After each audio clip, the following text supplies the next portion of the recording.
Go. Go. Good morning, everybody. Welcome to a special edition of C9D9, the online forum where we talk about Agile, DevOps, and continuous delivery. I'm Sam Fell. And I'm Anders Wahlgren, and today's topic is the 2017 State of DevOps Report. If you're like us, you love DevOps, you love data, and you're every bit as excited with this year's State of DevOps Report as you were last year, maybe even more. So like every year, the report provides us with not just the benchmark for what to aspire to, but also some of the proven tactics to advance our own DevOps success. So let's dive into some of our favorite findings and takeaways from the 2017 report. As always, we've got an awesome set of panelists, more awesome than usual, I have to say. And Sam will now introduce them to us. Wonderful. I will introduce them to introduce themselves. We are very happy to have this special episode. It's the Stump. It's a very special episode. Very special episode, the Stump the Chump episode with Dr. Forsgren. Dr. Forsgren, will you introduce yourselves to the folks out there who've been living under a rock? I will. I am Nicole Forsgren. I am CEO and Chief Scientist at Dora. We are the group that presents the State of DevOps Report every year with the group at Puppet. I rep science on things. I love that. That's awesome. Well, thank you for joining us again. Mark Imbriaco, welcome. Thanks, Sam. Yeah, I'm Mark Imbriaco. I work at Pivotal, where I work with some of our big enterprise customers who are trying to make this DevOps transformation to look at their orgs and how they can apply DevOps practices. My background is the last 20 years of ops at places like GitHub, Heroku, DigitalOcean, Basecamp, places like that. Fantastic. We're happy to have you here. And Topo, last but not least, welcome. Hey, thank you. My name is Topo Powell. I'm a senior director and senior engineering fellow at Capital One. I'm the product manager of our continuous delivery tools platform, and I'm also the community manager of our open source product, IGA. Very nice. Well, it is certainly a very highly regarded panel. Lots of knowledge in the house right here. If you are listening in and you'd like to participate in the conversation, use the hashtag C9D9 on Twitter. Let's go ahead and get started. As part of the State of DevOps Report, there were a bunch of findings that came out, and we're going to talk through a bunch of those, and we're going to pepper Dr. Forsgren with some questions. The first topic that we're going to sort of talk around is transformational leadership.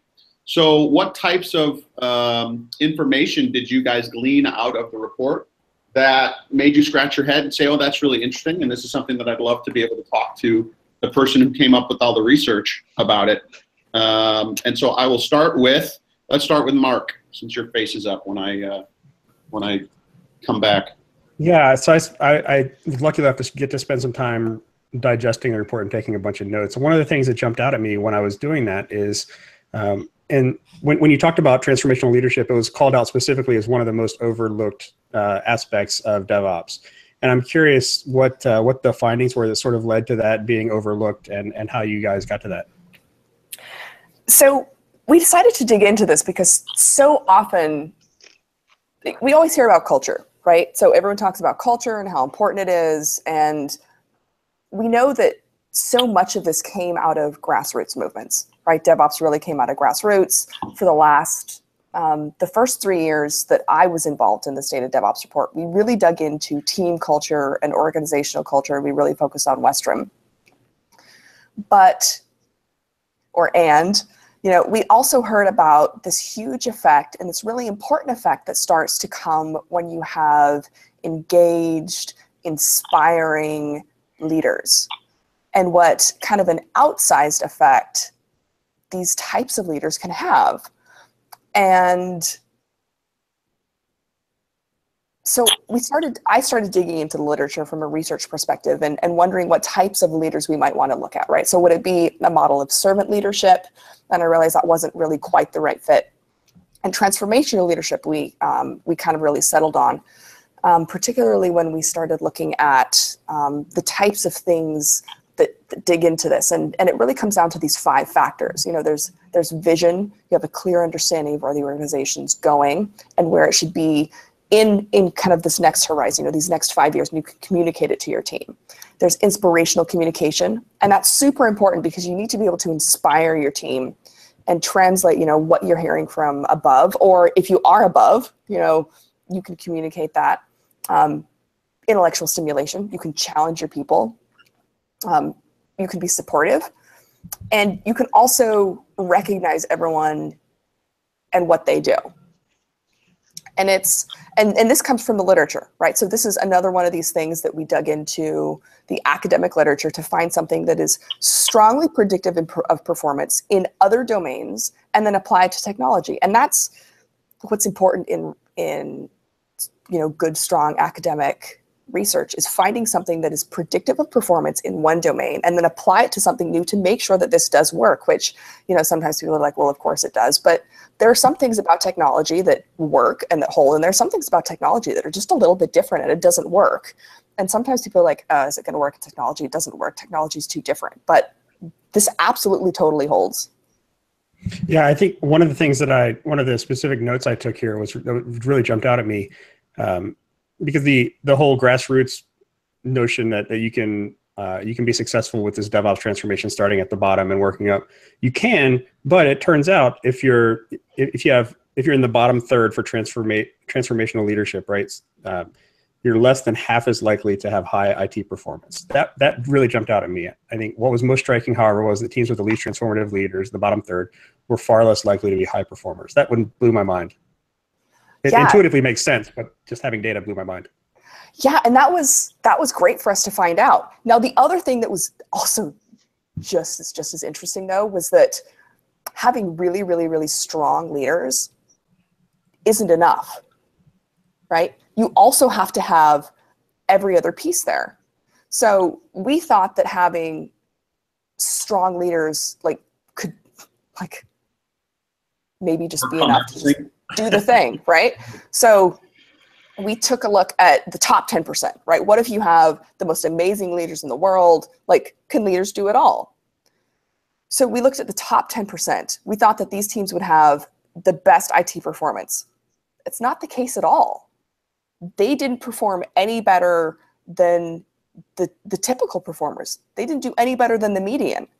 So amazing IT or teams with amazing transformational leaders can amplify the effects of everything else. And that makes sense, right? We sat back. I remember sitting in a room with Gene, right? He came into Puppet offices. I went in and I took 3 or 4 days in a week and we just churned out data. It was amazing. So Gene came in for a day and he was super excited about this transformational leadership stuff because we did a pilot study with Steve Maynard at DevOps Enterprise Summit and we got some good signal.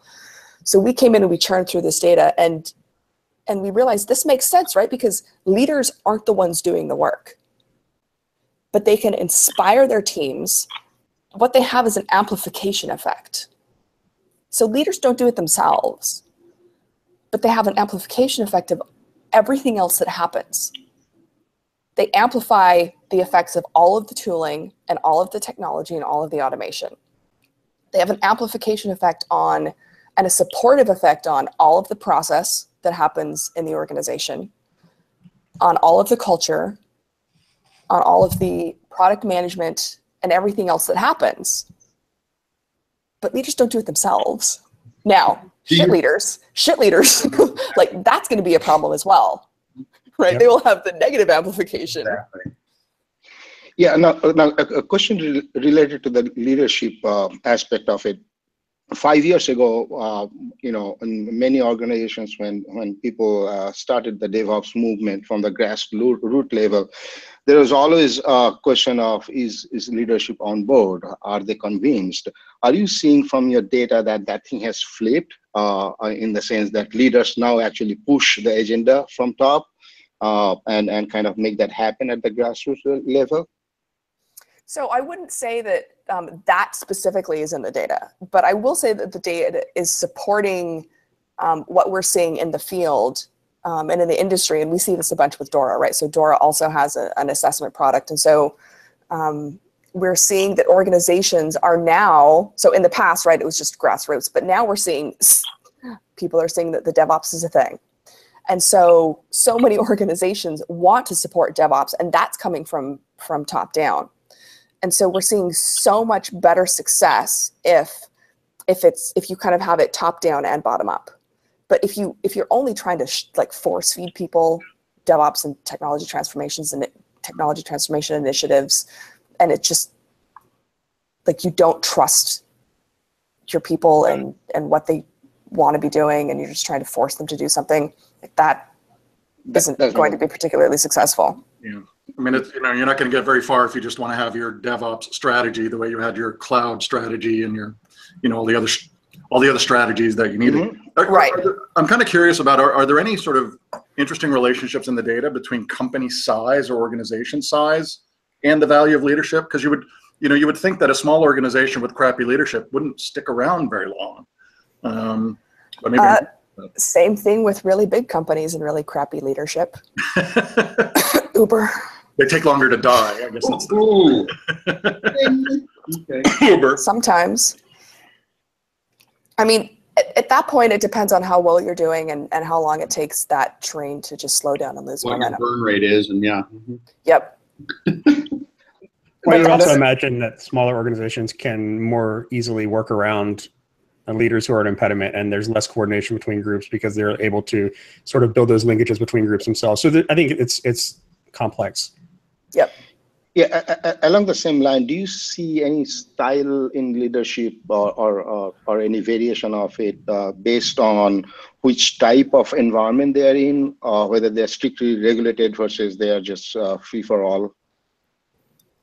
I love this question.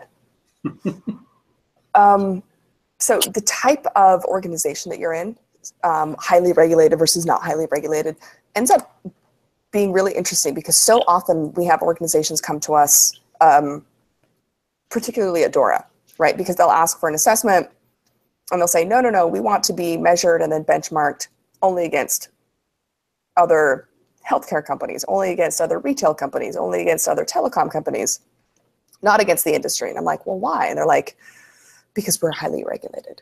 We have too many rules. It's too hard for us. We're special, but we're not just special. It's really hard to do what we do. We just want to be measured against other car companies that make Oldsmobiles. Or, we only want to be measured against people that have really hard things to do. But so many other people have really hard things to do. This is basically an excuse to suck. Right. Right. And what we see is many other highly regulated fields end up being statistically similar to other highly regulated fields, right? So healthcare, financial, telecom, those companies end up being very similar in terms of the IT performance variables, the throughput and stability measures. But the very best, most innovative companies always want to be benchmarked against the entire industry because they don't want an excuse to suck, quite honestly. That's Nicole being just frank. Because they just want to get better. Mm-hmm. And those companies don't make excuses. They just get better. And they take a look at the key outcomes and the key variables and the key capabilities, and they find creative ways to pivot and get better. We also see the things that, like, typically, one of the biggest constraints for almost any organization is the change approval process, right? So having a really heavyweight manual change approval process ends up being a constraint for almost every organization, whether they're highly regulated or not. It's just that within highly regulated fields, it usually comes down to a legal formulated process. But we see this in retail. We see this in startups, like smaller companies. We see it almost everywhere. Mm. So that ends up being relatively consistent. I don't want to say surprisingly because let's be real, everyone ends up having a change approval board the bigger they get. That's just a thing. So from your data, are you seeing that the leaders in these different environments are accepting the fact that the regulations are there and we need to follow that, and since we are constrained, versus the leaders are saying or challenging the regulations? I think it depends on, it's funny, all my answers are it depends. Although in this case, I think it depends on where you are in your technology transformation journey and how, I don't want to say how innovative you are, but maybe how innovative you are. Because if you're very, very early in your technology transformation journey, then the leaders are just like, we just have to deal with regulations. But if you're farther along your journey, then many times leaders will say, we have to deal with regulation. However, let's find a way to have technology help us around this, right? So if you have to deal with the regulations and you say, let's adopt a risk-based profile and automate everything that's just a standard change. because we know that this is a standard change and it's actually much safer to deal with. Whereas if you're super early in the journey, then it's sort of, but we have to deal with regulations, we can't touch this. Yeah. And as you become more familiar and more comfortable with the process, then leadership becomes much more comfortable with the role of technology in alleviating risk. And I think also, I mean, one thing we've noticed a lot with our customers in regulated industries is, and I say this quite a lot, is, automation to some extent is auditing, right? And Yep. the definition of automation is documentation of what you do, and the runtime record of the automation is the proof that you did what you documented. So I think as people get into that mode of thinking a little bit more, then automation obviously being highly correlated with success in this business, Yep. they sort of learn to love the bomb. And the auditors love it. And I'm sure you've seen this, right, Topo? Yeah. Yeah, we have. And we the see this all farther the time too. Yeah. right? Oh yeah, I'm sure you have, Mark. And the farther you go along this path, it's almost like where you are in that transformation journey. I think that's where you see different leaders. Yeah, it really comes down to when you're having that regulatory or audit conversation, being willing to ask the question, what problem are we trying to solve versus what specific workflow do you want me to use? It's not about, you need to do these steps where this person looks at this thing. It's what's the outcome we're trying to solve for with this control? And are we meeting that control if we apply automation and audit everything? Mm-hmm. And then would you agree with when I said that it's when they're early on in that journey? Yeah. 100%, yeah. And so I think it's where they are in the journey versus what type of organization they're in. Yeah. Well, I think it's both too, right? It's as you get Natural. further in that journey, it's not just the fact that you are more comfortable with automation. It's also the fact that you have much better visibility into the places where you are bottlenecked in your workflow, right? Once you get the rest of your system moving along, suddenly you have this regulatory piece in the middle or this change control piece in the middle that's slowing everything down, and you shine a light on that. And that's why DevOps exists in the first place, because we got better at building apps and we couldn't deploy them fast enough. So we did this whole DevOps thing. As you unpack that workflow even more and you get better at everything else, the places that are struggling get attention. Yeah. Yeah, I mean, as you start to get things more, more automated, and you start to look at the value stream, those kinds of things pop out pretty heavily in terms of, we spent a week just waiting for this, or we spent a day waiting for this. And I mean, those things are sore thumbs once you start to get a little bit of automation going. So it's not surprising that there's an accelerating kind of effect once you get comfortable with automation. So speaking of acceleration and speed and velocity, let's talk about another finding that you guys had in the State of DevOps report. I'm going to switch gears on us here. Let's talk a little bit about the speed and stability factors that you saw and the kinds of improvements that you were seeing on the high, low, and medium performers. And so I don't know, Dr. Forsgren, if you want to start off the conversation with some of the thoughts you had on this, or Topo, if I pass it to you, would you have? Yeah, I love this slide because it says speed and stability instead of speed or stability. Yeah. So maybe, Nicole, if you can shed some light on that.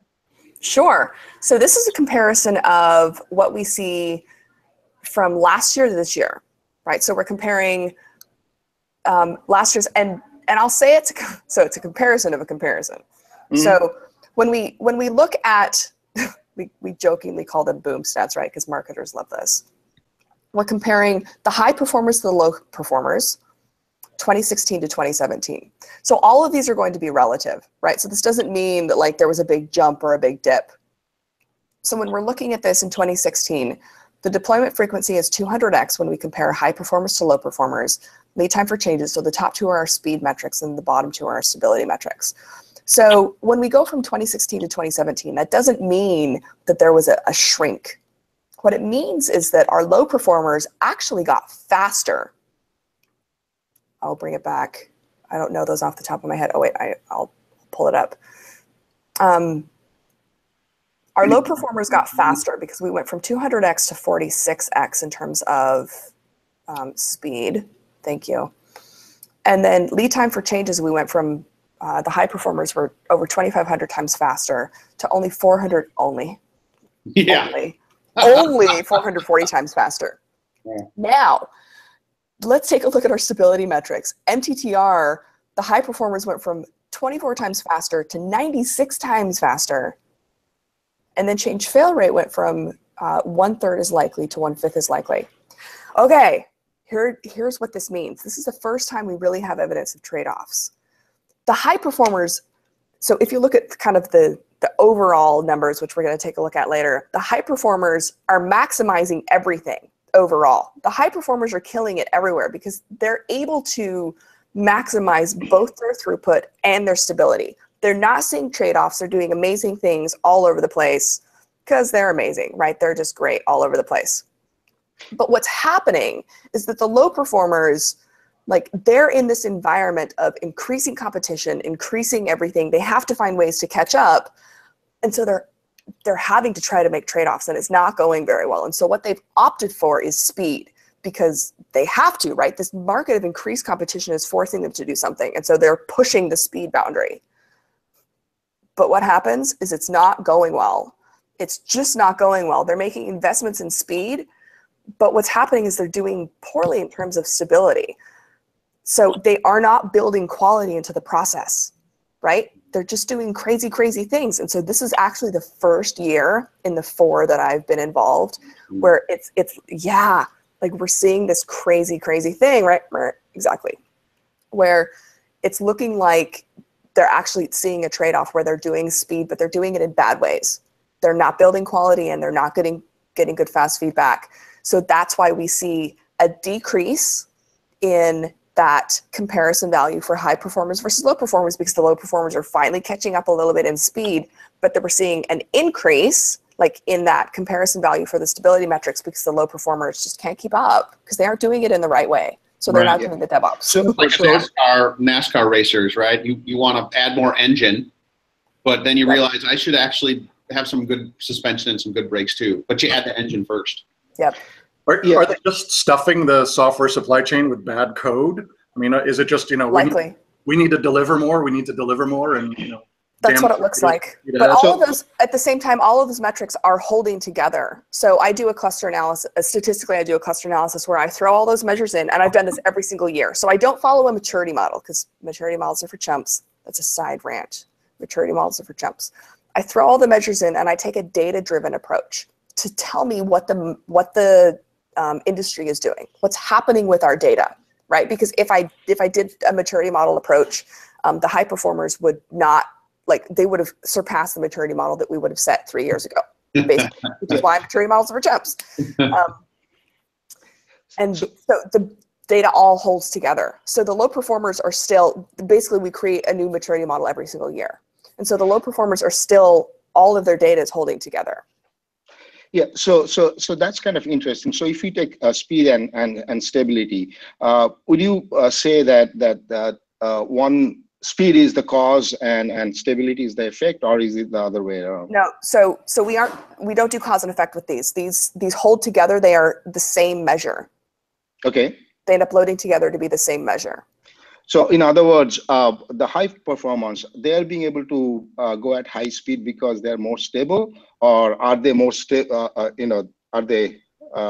because they go at high speed? Or can you actually make that kind of conclusion at all? Together. So when we run the analysis, I do an analysis before I throw everything in together to see if they should be measured together, if these measures should be captured, and if they belong as the same thing, and they belong together. Okay, excellent. Around the deployment frequency, do you have any data or any kind of evidence showing what counts as a deployment? So the way we have defined it, and then I'm gonna back you up as soon as I answer this, I'm gonna back up for a second. What we call a deployment is we just ask how often you deploy code. Okay. We leave it relatively general, but you asked what causes, how can you improve your speed and stability? So that's kind of our big boxes and arrows diagram. So the things that we found over the last several years are about 22 capabilities that fall into 4 broad categories, including technical and automation, things like deployment automation, test automation, test data management, use of version control, cultural capabilities, things like having that Western organizational culture measure that we have, a climate for learning and job satisfaction. And I'm totally cheating right now.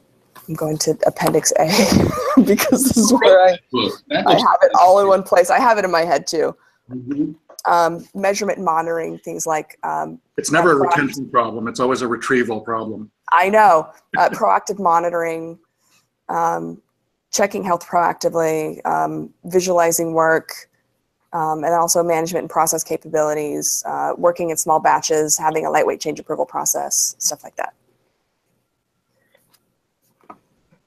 Now, going back, go ahead. Sort of gut feel wise, it feels like if you're speeding up your processes to get more deployments done, which is one thing we know and we've measured, and we're seeing a gap now where low performers are either not improving in their MTTR or even getting worse.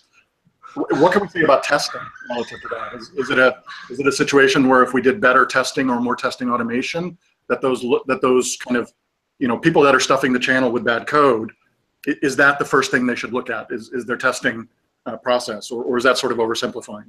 So it depends. We do know that in general, testing improves software development and delivery, IT performance. But I can't say in general that testing is the thing that everyone should start with, because it depends on if that's your constraint, right? So for some people, testing is the constraint. For other people, testing is not the constraint. In general, automating your change approval process, I won't say in general, 9 times out of 10, automating your change approval process shows up as a constraint. So that's just for those of you who are playing along at home. That's 90%, just so you know. Most of the time, automating your change approval process shows up as the constraint when we do our analysis. Like when I work with companies at Dora, because that's like part of our analysis is doing that. So like there's your like free consultant. Well, we don't do consulting, but like when we run our algorithms, that shows up for almost every single company and every single team we have ever worked with. That shows up 90% of the time. But after that, sometimes it's trunk-based development. Sometimes it's test automation. Although sometimes you perform poorly on test automation, but it's not your constraint. And so then you do not want to be dedicating resources there, because that isn't going to speed you up, right? It's like if you do value stream mapping, right? That's a way to identify constraints from a process perspective, but not a capabilities perspective. Like, don't focus on the thing that's not your constraint, because that's not going to be speeding you up, right? Focus on your bottlenecks. Right. But yeah, testing is definitely one of them, one of the possibilities. And many times it also depends upon the quality of the code itself. Yep. Absolutely. So we've sort of touched on this topic, unless there's something else to be said about speed and stability. It's good discussion. We sort of merged over into how automation assists there. Can I take like a quick side Absolutely. thing? Like, why do we care about speed and stability? Let's talk about that. Because for 4 years in a row, we've shown that the ability to develop and deliver code with both speed and stability is predictive of organizational performance with both commercial and non-commercial measures. So profitability, productivity, and market share, as well as this year non-commercial measures, efficiency, effectiveness, customer satisfaction, and achieving mission goals.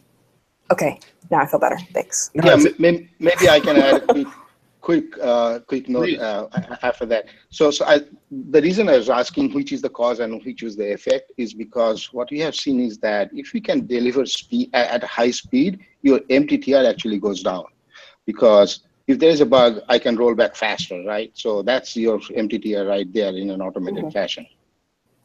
Yep.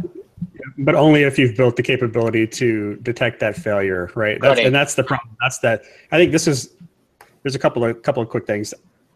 I want to back into what Nicole just said about the deployment rate and organizational performance, and that sort of ties us back to the transformational leadership thing and why we're seeing much more top-down DevOps rollout, because this top line, this organizational performance metric that's closely related with IT performance, that's become broadly known across the industry, and you see a lot more focus at the top level trying to deliver that. So you see a lot more focus in DevOps on the top level being pushed in than you see grassroots anymore. So super interesting. Last finding on that deployment side, which I think sort of segues us into the automation step. There's a couple things. The medium performers are interesting in a lot of places. One of the things that struck me when I was reading the report was that medium performers and low performers deploy at roughly the same kind of rate. It's weekly to monthly. but medium performers actually do worse in terms of the amount of manual work that they do compared to low performers. And that was really striking to me. It makes a lot of sense, but it's really striking. I'd love to hear Nicole talk more about that. Yeah, so this is really interesting. We found evidence of this last year, and it showed up again this year. And I think it's interesting because for years we've talked in the industry about the difficult work of transformation, right? So we've talked about this J curve, right? I think many of us on this call have heard about the J curve, and I'm guessing several of us on the podcast have heard evidence of this J curve where, like, and it kind of looks like this, right? The J curve of transformation, where you start and you've got some quick wins. It's like, yay, I'm doing it. And it's like, right, this is bad. And then you finally get some momentum, and then you can wrap it up, or really get some wins, and then you've got your momentum back again. And we would like to think that transformation is like this nice linear path, and it's just not like that. But we didn't really have a bunch of data to back that up, and I like data, right? I like some evidence. Last year we saw it with unplanned rework, where medium performers had more of it. So this year we're seeing it in the level of automation in manual work. And it was particularly in two different types of manual rework. And I'm wanting to remember which kinds it was. And so I'm digging it up really, really quick, because we saw significant differences in two categories of manual rework. And it was deployments and the change approval process. I'm telling you, change approvals, they're just such a bitch. So, and what we're seeing is low performers and high performance also, but as you go from low to medium to high performance, so our ability to develop and deliver code with speed and stability is like, we're definitely getting better. But as we start to make this improvement path, we get some quick wins, things are getting better. And then as we uncover complexity, things are getting a little bit better. And, and we find this mountain of tech debt and complexity and craziness is there. And then we just hit this like you just kind of hit this hole of like crap that you have to deal with. So we have more manual work and deployments. We have more change approval processes. And I'm sure you've seen this, right? Like, Mark, I know you definitely hit this because you're working with so many companies right now where like you probably end up implementing more manual processes, more like manual steps you have to do, more, you end up having to like introduce more manual deployments just to get through this crazy like mountain of work. We see this probably is just a phase that most companies go through. And as long as you don't like back everything up, as long as you stick with it, like you'll hit your momentum again and you'll get through that dip. I wonder how much of that, and I'm saying this because I've sort of anecdotally seen this quite a bit, is people get all excited, they get the few quick wins, and then what they hit is product architecture. And they're dealing with not a loosely coupled architecture, not loosely coupled teams, all of that kind of stuff. And that's the hard stuff, right? A lot of times that's the big ski slope that you have to walk uphill. Yep. And the COTS product. Yeah. Yeah. Yes. Good point. Well, I mean, think about your own, I think about myself, right? My to-do lists. I'm like, this is easy, this is easy, this is easy. And then I've got like the big stuff, right? The monolithic architectures, the COTS stuff, the hard stuff. And I'm like, oh. I need some ice cream. I'll be right back. I'll be right back. I'll be right back. But if you can get through it, right, then you're going to be great. Yeah. One thing that I last year somebody asked for predictions, and one of the predictions I had is that at some point, and this hasn't happened yet, so I was wrong. But at some point, there's going to be some sort of a backlash against DevOps, right? Because we're going to see enough people fail at doing this, or at least get stalled, perhaps, and then kind of turn around and blame DevOps for the problem rather than themselves. That hasn't really happened, but which is curious because there's always we're seeing some. We're seeing a little bit. But yeah, we're definitely going to hit, oh, is this the trough of disillusionment? Yeah, maybe that's what that is. I think there are definitely organizations that have pulled back a lot on some of their DevOps initiatives because they go, yeah, we had these couple quick wins, but now this seems like just a a lot of work, and we're asking people to change how they do things. And yeah, and a lot of times I see that around product, around product architecture and those kinds of things. Because I want to make my not impressed face. How does that go? Because everyone wants it to be. Someone's going to scream. It's not easy. Nobody ever said it was going to be easy. They want it to be the 80s and the 90s where you could write a check and then write a check for technology and do that. Well, guess what? That was the 80s and 90s when it didn't matter, right? That Nicholas Carr article in HBR in 2003, IT doesn't matter. Yeah. But guess what? It doesn't matter if it's easy and you can write a check.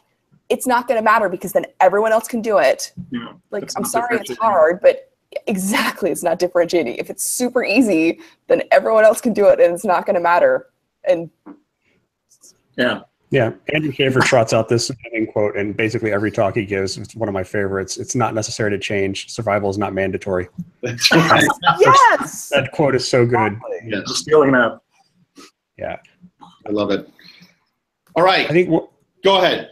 Yeah, this automation topic. I think one of the things that we've talked about change control. One of the things that really jumped out at me, I bolded it in my notes, is the difference between high performers and low performers in terms of how much of their change control process is automated, right? I think this is a big part of why we're seeing that gap close between deployment rates, because as you automate, you get pushed down to this place where the bottleneck is. High performers in the report, 52% of their change control process is automated. That's it, 52%. Low performers, 41%. The gap is not particularly wide there. So as those low performers push in more of that deployment automation and they push down more of the other bottlenecks, this place is the place where you really need to focus on differentiation, at least it seems to me. I would agree to that. Absolutely. I mean, and there's still so much room for improvement, right? Still. Right. Even though somebody's making notes for a startup right here. Yeah. This is money. Call us. Someone put us on your board. Give us a couple %. You're welcome. This is the number one problem, without question. I totally agree with you that 90%, 9 times out of 10, automating the change control and approval and security and basically all the places where there are handoffs, automating all the handoffs. Yes, every is time. The important thing. Every time you lose so much time. What was it? I think it was Courtney Kissler said that when she was at Nordstrom, they turned the ship around in massive ways when they started optimizing for speed over cost.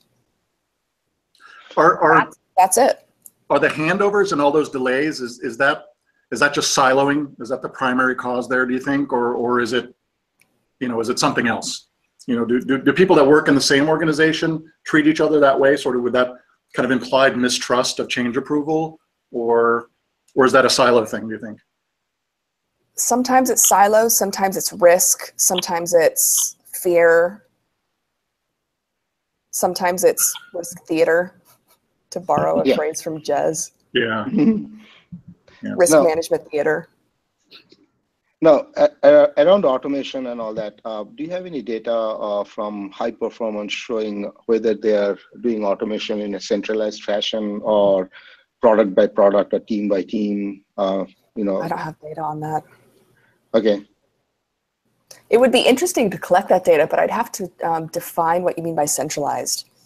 Meaning that there is a centralized team which runs all the automation engines and everything. So again, you'd have to define it, right? Because then it would like let's look at Capital One, right? Would it be centralized by line of business, or would it be centralized for all of Capital One? And then you would run into the risk or the problem of which we'll probably get, I'm guessing we'll get to later. We see higher performance if you have a loosely coupled architecture. Mm-hmm. So then extrapolating on that, would you see higher performance by having loosely coupled approvals?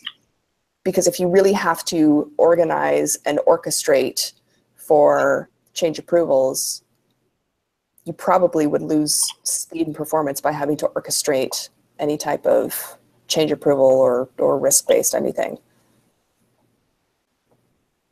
True. It's an excellent question. It's not the same thing for teams. But that would be my hypothesis. I could be foolish.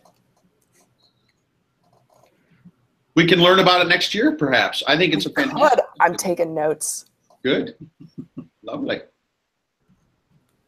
What else about automation? We talked about test automation earlier. How important is that? I guess the the answer is, well, until it's important, it's not important. Until that's your big. Now it's always important. Like, don't be doing all your tests manually.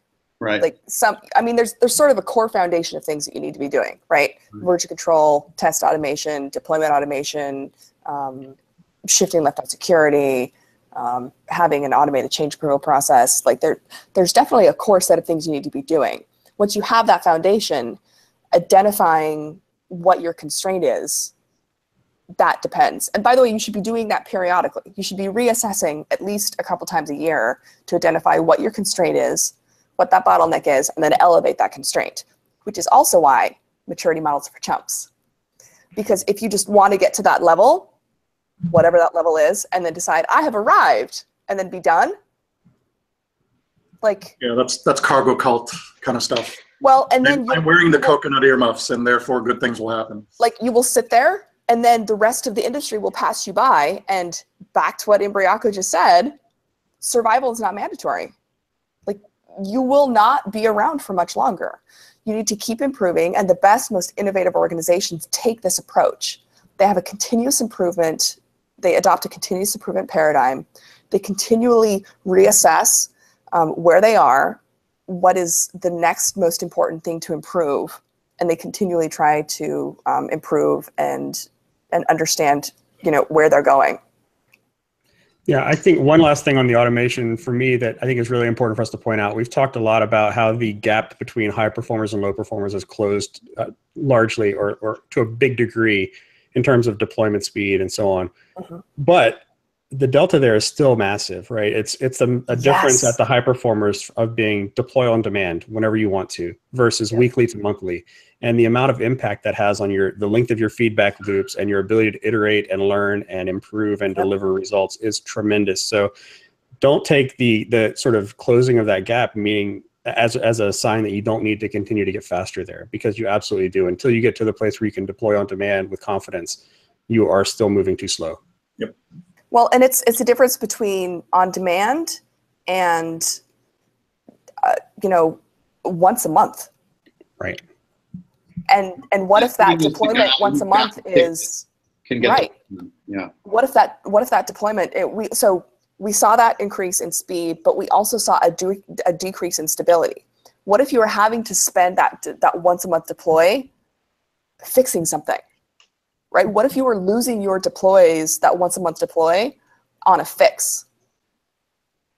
You have lost that deploy putting out a feature or a fix or delighting your customer or pivoting to do something that's super important for your business for a fix.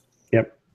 Which is important because now your business is up, but you're no longer delivering core new innovative features just to respond and firefight. Yep. And what if you want to do some A/B testing? What if there's 3 things you want to test and you can't test them together at the same time? It means suddenly you've got 3 months worth of tests to roll out instead of, roll out a test today, measure it for a couple of days, roll out another one, and next week you've got 5% better performance. These differences still matter tremendously. Right. And I love that you said that, because people don't think about it that way. If you can only do things once a month, and people are like, oh, once a month is fine. If you can only do something once a month, you cannot pivot. You cannot test. You cannot user tests. This has like massive impacts when you think about doing things serially and not in parallel, or effectively in parallel. I had a question related to that in that same the frequency and cycle time discussion. So I see that the high performance have a lead time which is less than 1 hour. Now, is that the minimum or average or kind of the median?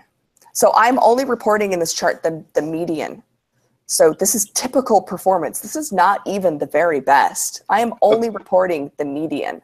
Okay, but again, even if it is median, the answer that it is less than 1 hour, does it mean that yes, we can actually deliver with a lead time of 1 hour, or is it that actually I'm delivering stuff that has lead time of 1 hour? I'm not sure. That's how long it takes to go from code commit to code successfully running in production. Yeah, it's like the difference between yes, I can versus yes, I do. Yes, I do. Okay. It seems too that when we're talking about organizations getting kind of faster at deploying, but perhaps not quite as good at keeping things running. They seem to be metrics-wise. It would seem that they're focusing maybe a lot on the efficiency metrics, you know, how cheaply and how quickly and those kinds of things, and not thinking very much about how effective am I? Are these code changes working?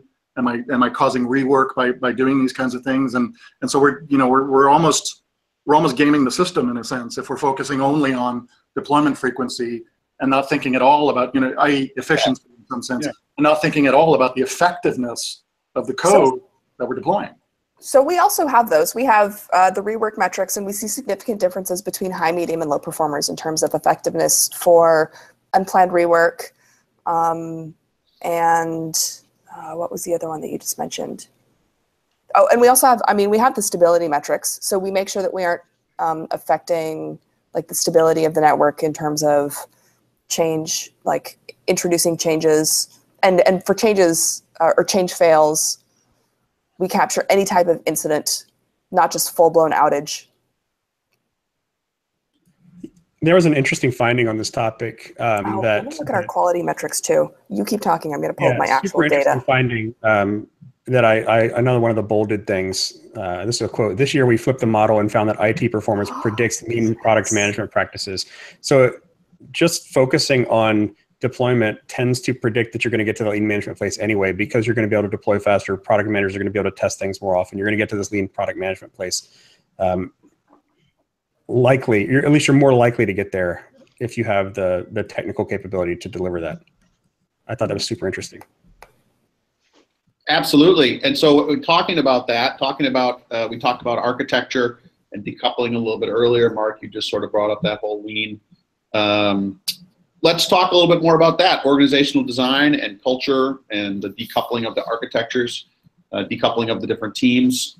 Actually, Anders and Jez Humble are going to be doing a webinar all about how to get loosely coupled architectures with containers and microservices at the end of the month here. If you want to listen in on that, you're welcome to do that as well. So, Nicole, thoughts on this to get us kicked off? Yes. So, in the past, in 2015, we had a question that asked about architecture because we were just interested, right? Because so many times we have people come to us and say, I can't do the DevOps, right? I work on legacy systems. I have monolithic architectures. This just really isn't going to work for us. And so what we found is it did work, right? And we had one question that just asked about how your architecture worked. And it actually didn't matter. As long as teams had a loosely coupled architecture, it was fine. And high-performing teams were more likely, it was more highly correlated with high-performing teams if you had a loosely coupled architecture, regardless of what technology stack they had, whether it was brownfield, greenfield, or COTS. And so this year, we decided to kind of dig into that more deeply and go beyond correlation and to try to look for a predictive relationship and see what we could find. And so what we found is that there's a real impact there in how software is developed and delivered. And so, and what we see is that it really comes down to how your technology is architected. And again, this is kind of regardless of, and we try to structure the questions and the hypotheses that we have to make sure that it's applicable anywhere. So, you know, in a monolithic application, even small changes kind of require you to build and deploy a full new version. So instead of releasing every time you have a change, you have to wait until you have enough changes to justify a release. And so in business terms, you end up having something that's slower time to market, less opportunities to deliver value to your customers, get feedback, iteterate. And like Mark mentioned earlier, we really want to kind of speed up that feedback cycle. And so in contrast, when we have a loosely coupled architecture, or even a microservices architecture, we have several smaller services. Each can be deployed independently as a whole. It lets teams choose the right level of tools and languages for the job, because then everything can be built independently. And so what we found is that when we have a loosely coupled architecture, teams can easily deploy a service. You don't have to coordinate with 10 different groups. You don't have to get permission from outside the team. It really drives your ability to practice continuous delivery. So you know, in that thought, so we talked about organizational design. So one interesting thing that I saw in the DevOps State of DevOps report this year is that we have a department called DevOps showing up in the GAR. Do you want to comment on that? Because we all thought that DevOps should not be a team name or a job title. Now we have a department. Any thoughts around that? Sure. So people have a lot of feels about this. So the underlying question here is we ask what department you work for. So we include it because this started showing up with a little bit more frequency in the 2014 report that was when I first started getting involved. So some people get super upset, right? They're like, this is awful. This just creates a whole new silo. People get super angry. However, like I would argue, like there's a counter argument to this. So if you are treating a DevOps team as just another silo, that's bad news, right? Don't do that. That's just a really, really bad idea. If you are, however, the counter argument is that if you are creating, or if someone identifies with DevOps, or you add DevOps to the job title, or if you create another DevOps group, and it ends up doing things like creating a community of practice, that is really, really good, because then you have created a new way to identify enablement teams or other people who are doing similar work in your organization. It ends up making it easy to do things like internal searches and internal directories. That ends up being a huge value add, and we're seeing a big boom in the industry for things like this. It ends up being kind of a badge of pride. You know, I'm doing new exciting work. I've found new methodologies. It's added empathy to a lot of people because they know that it's important to do things like that. You know, like care about other people and care about other people's work, care about work-life balance, know that deployments on Saturdays are a bad idea. We're even seeing things like it adds more value and more pay to people's work. You know, some people are adding DevOps to their job postings and their job title. So it also ends up adding value to, so ops has traditionally been an relatively underpaying field in technology. So it ends up adding value to fields that have been maybe a little bit less valued or having less value compared to maybe some dev fields. You know, traditionally devs were like for lack of a better term, I hate this term, but like, you know, like devs were the rock stars and ops were the janitors or whatever. Well, guess what? Ops people are now like kicking ass and taking names because like you can't be doing DevOps without ops. And a bunch of DevOps or a bunch of like IT operations folks are realizing they are core people in the DevOps movement, and they can add DevOps to their job title and realize that they are super core. So I think the people who are adding the ops people who are adding DevOps into their job titles, unless they're just sort of DevOps washing themselves, these are engineering people. These are people who have that engineering mindset, not the administration mindset. Right? So plot twist, right? This is what high performance ops has been for the past 2 decades. Absolutely. And now we're starting to see people realize that. But Nicole's absolutely right. People who identify themselves and who do the work that looks a lot like SRE, for example, are in way more demand than developers right now, it turns out, because that skill set is much more rare. I think this is super interesting. I think or can I say something really quick? Or if you're willing to learn that work, because if you've got a background in IT ops and you want to do a little bit of work to turn yourself into that SRE brand, right, and call yourself DevOps, do it. This is a huge opportunity.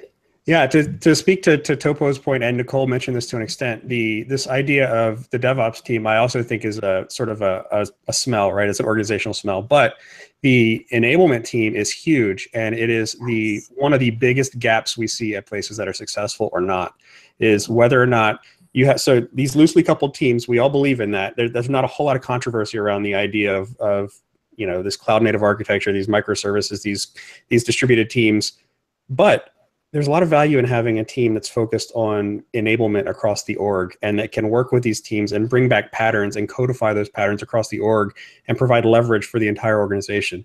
So we see a ton of value in those enablement teams. I would love to see more on that in the next next year's survey, because I think there's a ton of work to do there, and you'll see it really strongly predicts performance. I think that lines right up with the question that Topo asked about the centralized automation, right? There's a team that helps to provide these things as a service, that linkage between all loosely coupled teams. Right. Yeah, and those are most successful when they're effectively product organizations, right? Those teams are delivering a product to the rest of the organization. Maybe that product is a testing automation framework. Maybe it's a CI pipeline tool. Maybe it's deployment automation. Yep. And they have customers that can choose to use it or not. And so they have to treat that in a product way. That's right. Treat your pipeline like a product. That's exactly. Right. Yep. I love it. Yeah, I think, I mean, we've seen that quite a bit, because the majority of our customers are large organizations, and I'd say it probably kind of splits probably 50-50 in terms of, do they get started by saying, okay, we're doing this in a lot of different places. I'm worried that it's inefficient. Let's try to centralize a little bit. That can be dangerous, because that can also sort of turn into one-size-fits-all approaches for all of these things, which is kind of doomed to failure, because you can't herd the cats around that kind of stuff. But we're seeing lots of successes where, working closely with product teams, once you get that win, once you get a couple of teams on board, using this, the pace kind of picks up, and the adoption of this internal kind of product grows. If it doesn't grow pretty quickly, then it usually will wither on the vine, because it's not providing any value to people. They don't want to use it. They'll ignore it. But if you're dealing with very large organizations, from a resourcing perspective, it makes sense to think about, is this something that I ought to offer as a service to my internal customers, as opposed to, hey, everybody go off and build your own pipeline, do whatever. But you have to do it without the lowest common denominator, one size fits all, thou shalt use this tool, thou shalt use that tool, kind of approach. And the ones that have the flexibility to, here's the 12 different ways that we build, qualify and release software inside of our huge organization. Pick the one that works best for you. And if you really are an outlier, we'll work with you to create number 13. That is right. That's the kind of interaction and organizational, I'm going to say maturity, but not maturity model, that you sort of look for. Yeah, I think that's really important, right? I think all these things are related. It's one of the findings in the report that I had a little bit of difficulty with is empowered teams that make their own tool decisions and implementations contribute to better IT performance. It's the implementation part of it that I struggled with a little bit, because I can believe that over a short time scale, but if teams continually make their own decisions and go off the beaten path without a really strong reason to, they build themselves a mountain of additional code and services that they have to maintain. And so there's a really careful balance there. Yeah, exactly. They're creating their own technical debt by using a slightly different pipeline tool than someone else, because they just had different ideas about something that was not super important. Mm-hmm. So knowing where to differentiate is super important. Yeah. So keep in mind, this research and that finding was done in the context of teams having, being able to do experimentation, working in small batches, gathering and implementing customer feedback, and having visibility and having fast feedback, right? So these teams that were making their own tool choices were very, very informed. So they were working in the best environment, right? They were supporting that tech. Yeah. They were making very well informed decisions. Yeah, I mean, oftentimes teams will go off and build their own stuff because they don't have a choice. They're not getting this. There isn't a centralized function. There isn't leadership for, hey, this is a core thing that we need to be good at, and we can't afford to all go off and learn the same lessons necessarily. Right. Let's at least try to avoid the rework of learning all the lessons again and again and again for each team.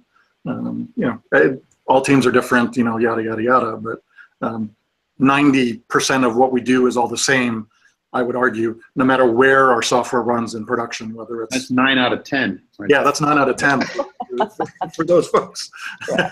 So, I mean, not everyone is Google and not everyone is Netflix, but Yeah. if we, extrapolate from some of their experiences, you can make your own tool choice there. However, if you do, you understand that you will be supporting your own tools. Yeah. Exactly. Right? If you make a selection outside of their standard stack, you will live with that pain, right? Well, You will be supporting your own. and sometimes that's a Your own rational tools. decision, and sometimes it's not. Yes, yes, that is a very informed Very- decision, right? If you choose from within their stack, they have their own teams, they have their own technologies, you will be very, very well supported. Yeah. If you Yeah. make the decision outside of that, they trust you to make that decision because they understand that you are the expert. It is probably a well-informed decision. Yeah. However, you're going to have to be supporting that, Right. right? Some And people that want was the really Cadillac, the some people want the kit car. right, and that's really what this report says, right? You need to trust your teams to be making their own decisions, and then supporting their own decisions, right?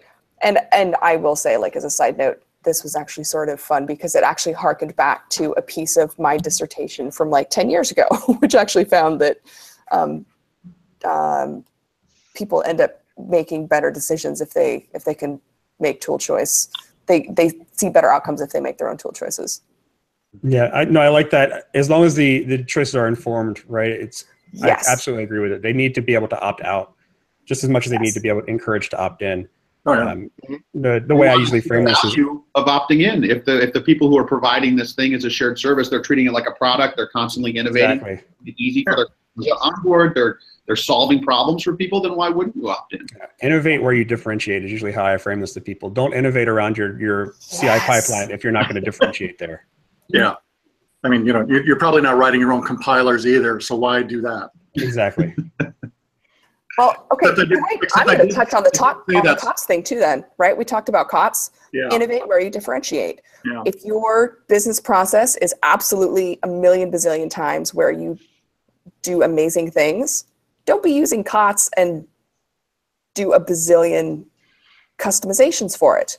Write some software. Yeah. However, if that is not where you do amazing things, just use COTS. Don't customize it, because then you're going to have to back out all your customizations every time you want to upgrade and then re-customize it. Either do COTS or don't do COTS. There's a reason why nobody on Earth runs their own mail servers anymore. That's Yes. the example I would use. When my first job, when I first got out of college, we had a Sun workstation that was all the email for the engineering teams, and then there was a Mac running quick mail for everybody else in the company. And in the beginning, they couldn't even talk to each other, so we couldn't send emails, which obviously means that the engineering team would never talk to anybody else because they'd never do it in person. Is that a feature or a bug? Yeah, I don't know. On the day, depending, you don't know. And of course, I said my little, you don't build your own compilers in front of a team that actually did build their own compiler. So they're like, yeah, as a matter of fact, we do. So I was like, okay. That's awesome. Well, we are at the top of the hour here. This has been a fantastic conversation, and I started with the stump the chump, but I think we've tried to stump the champ, and I think we failed, gentlemen. I think we failed to stump the champ. This has been As expected. Yeah, as expected. She wiped us out, which is awesome. All the questions got answered. It's been a fantastic episode. I really appreciate everybody joining. Such a great idea. Thank you, Dr. Forsgren, for joining us. Topo, Mark, thank you for joining us. Thanks Anders, everyone for the discussion. This was great. As always. Thanks, everybody. All right. Take care. Bye.